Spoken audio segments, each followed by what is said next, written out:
sits upon the throne. Now, I'll ask Joseph Odingo, the current GS, and Martin to sum it up. Where are we? 2013.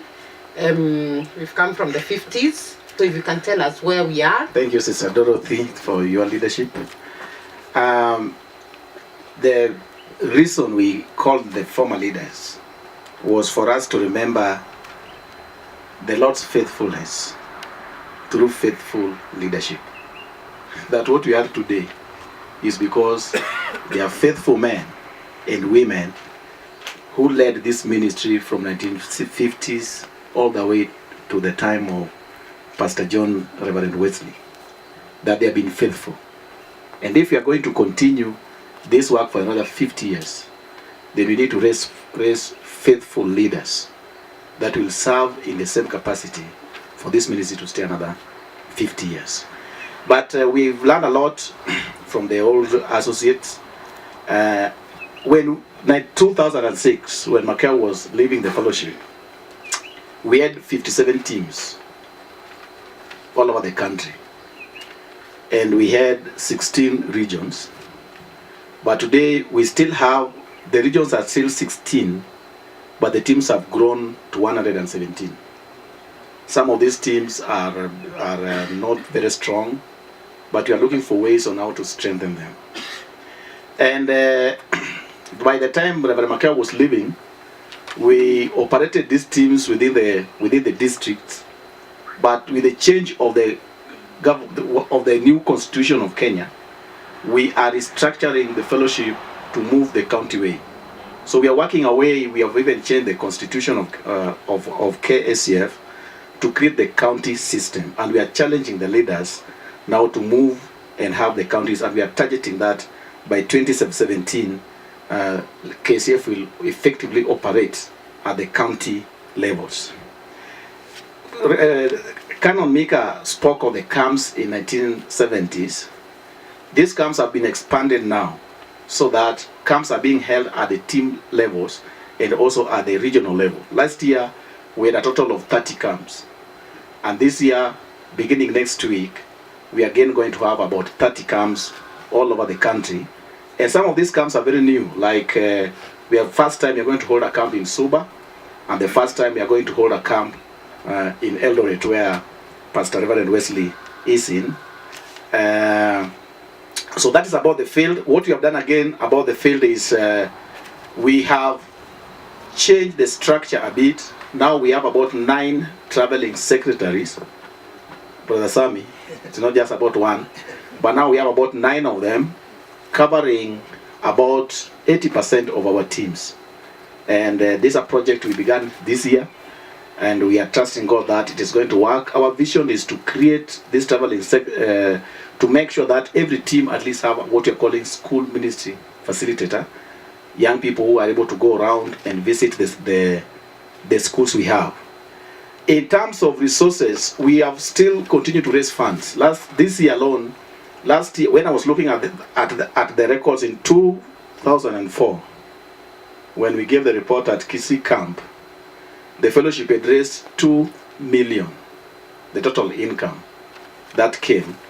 Last year, we raised 8 million, and by now, we are nearing about 10. So the income of the fellowship has grown in a tremendous way, meaning that we have been able to catch more partners and many people. So our partner base comprises individuals who give beyond your imagination. There's one person who is giving close to 500,000 in a year. One person. And we have churches. That's why we decided to invite all saints just to come and hear that what they are supporting has a long history, and they need to have also a long history in supporting it into the future. CITAM has been very faithful supporting this work. All Saints, Nairobi Baptist Church, Parkland Baptist Church, and Grace Community Church, which came to us through Reverend Makewa. This year alone, they have given us close to 400,000.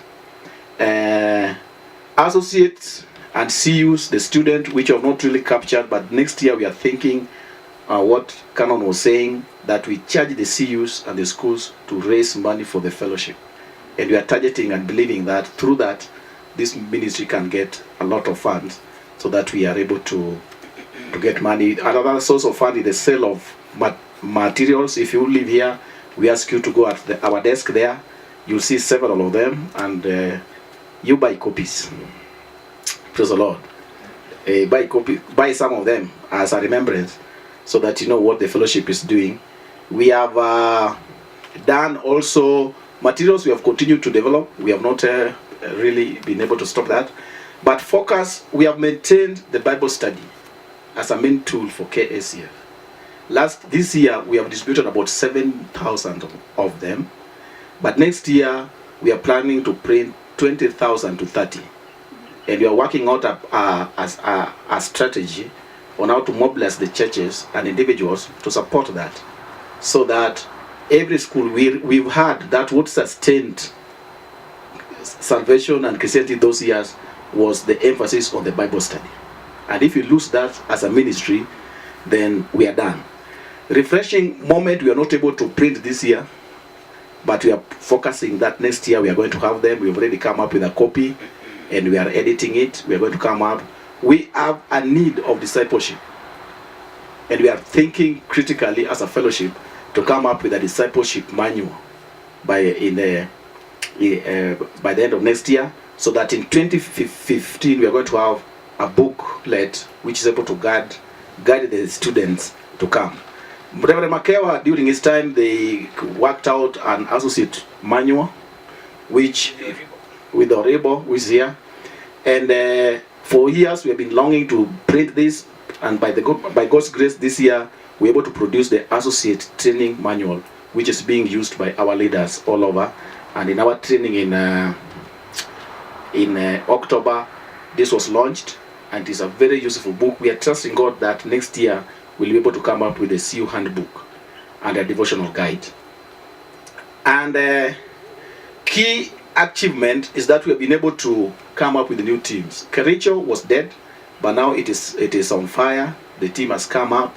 Soba team is very new, but the team, they're holding account for the first time, I think, in so many years. Samburu team is also coming up. And Kisumu, which was dead for around 2-3 years, there were not much activities. They are now coming up. They have a leadership structure. Elgeyo Marakwet are coming up. And another thing is that the National Convention has grown tremendously. That from the 600 students, Brother Nganga was talking about here, this year in August we had 4,000 students. This came from 1,100 schools, and they came from 43 counties. So you can measure the impact of the fellowship, that even we are reaching so many within that time. And therefore, we thank the Lord. We were able to raise funds when we were targeting the marginalized counties. We brought about 200 students from marginalized counties, Marsabit, Wajir, about 200, and churches help us. We raised about 700,000, and that also went to support this work. And we also trained. Somebody was asking about if we still have the teachers training. We had about 300 teachers. Canon was one of them, who ministered, and Mzee Joseph also came on the same. These are the new things we are doing to keep this fire burning. School ministry facilitators, we were able to train this year. These are young people we are targeting to use within the teams. And this year we were able to train 40 of them, who are now actively involved and helping the teams to do the work. We have already said we printed about 7,000 Bible study guides. National Leaders Summit was very successful, as John was saying, that it was there sometimes back, but we are reviving it, and we were able to bring all the leaders from our teams, about 100 of them, and we trained them. That was intended to impact on the ministry. You realize, I'm reading from this one. But challenges are still there. And the challenges we face today are not the same as the one they had in 1958. We are dealing with a generation which is highly informed, very knowledgeable. And their teachers are not only the church. They get teaching from everywhere, from the media, from the internet.